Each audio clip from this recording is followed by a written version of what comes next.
Say goodbye to rumors. Apple has just spilled the beans on WWDC. What's this about Twitter being integrated into iOS? And our predictions on what the one more thing will be on WWDC. All this and more coming up right now.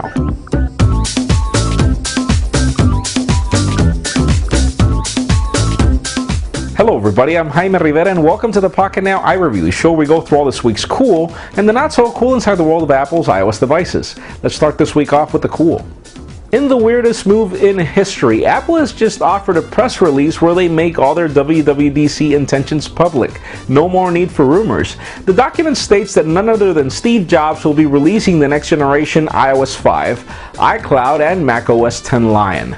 No iPhones were mentioned in the document, but again, this is the weirdest move in Apple history. They never give out information on what's coming on their events, so there could be one more thing, and this could just be a game. But again, stay tuned for WWDC predictions at the end of this iReview to tell you more on what we think about it.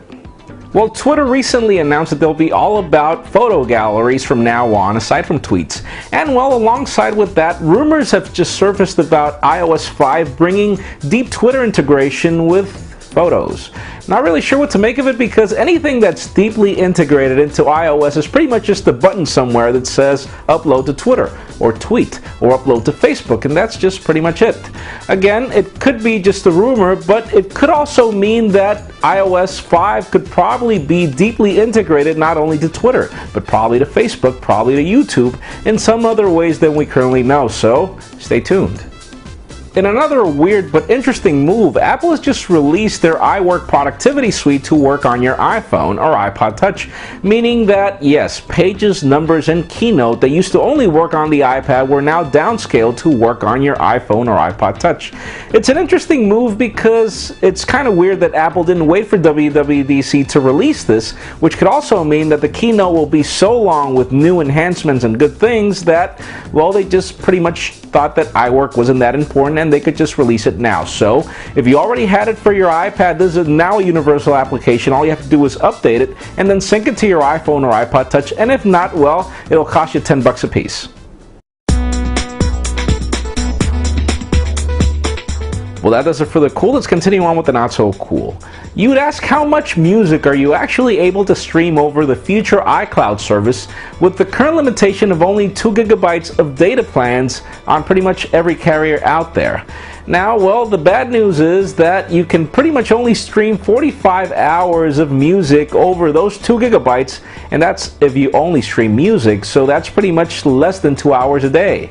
That's really not cool, so we're really hoping that Apple pulls up something really cool off their sleeve for this event because 2 GB of data are really not cool at all. This not so cool section is dedicated to you carriers. Lighten up. Okay, so just as we do for every Apple event, what are our predictions for WWDC? Whatever we get right, hey, say we said it. And whatever we don't get right, well, we're not psychics. Cut us some slack. So, first of all, for iOS 5, we do see that Apple will work on revamping the UI significantly. We'll probably see that settings, notifications, and music are probably available all around the OS through the status bar, just tapping on it, or probably with some sort of gesture. Aside from that, well, we do see that Apple will bring some sort of multitasking UI enhancement that will look a little like Expose looks on a Mac. Even expect some multi-touch gestures to bring that out as Apple moves away from the home button. Aside from that, we do see Apple working on probably bringing widgets, though remember that's something that Android does, so don't hold your breath on that one. Apple will probably work on making their home screen icons dynamic, but that'll also look like the tile-based Windows Phone 7, so I really wonder what Apple will bring to the table because it's really difficult for them to innovate over something that works really good on Android and Windows Phone 7.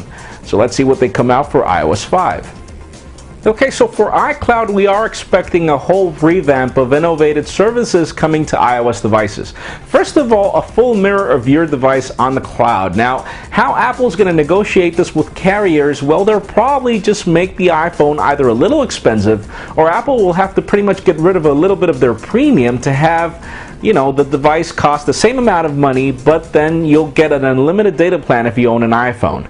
Now, within these services, we do see a full mirror of your device, not just wireless syncing, but your device on the cloud completely.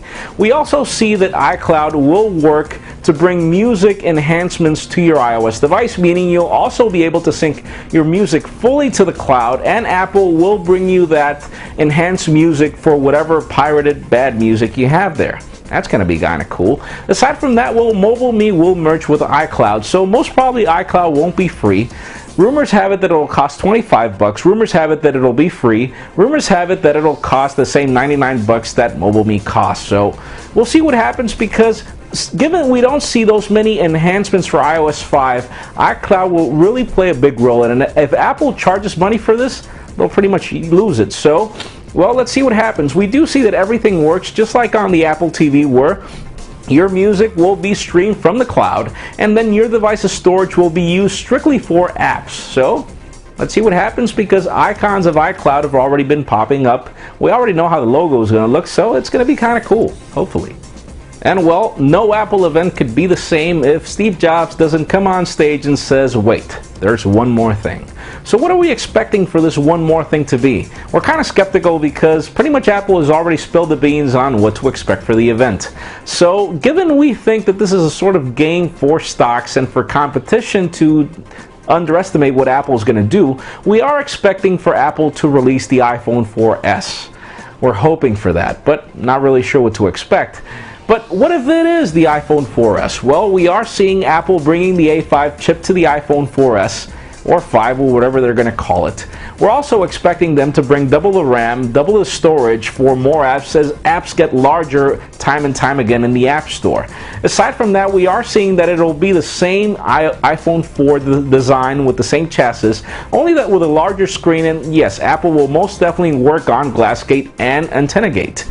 Now, we are seeing that the iPhone 4S will work on Sprint and T-Mobile as of this WWDC event, but it could also mean that Apple will probably just use the event, and the one more thing will be to launch the iPhone 4 to work on these carriers, and that'll be pretty much it. Again, not sure what to expect, so cross your fingers and hope it is the iPhone 4S that'll work on all carriers. It'll be a world phone, it'll be a faster device, and that we also get the same goodies that we also mentioned for the past iPhone 4. We'll see what happens. That's it for today's show. Thank you very much for watching. I'm Jaime Rivera. Remember to give us a thumbs up if you like what you saw. That's it for now.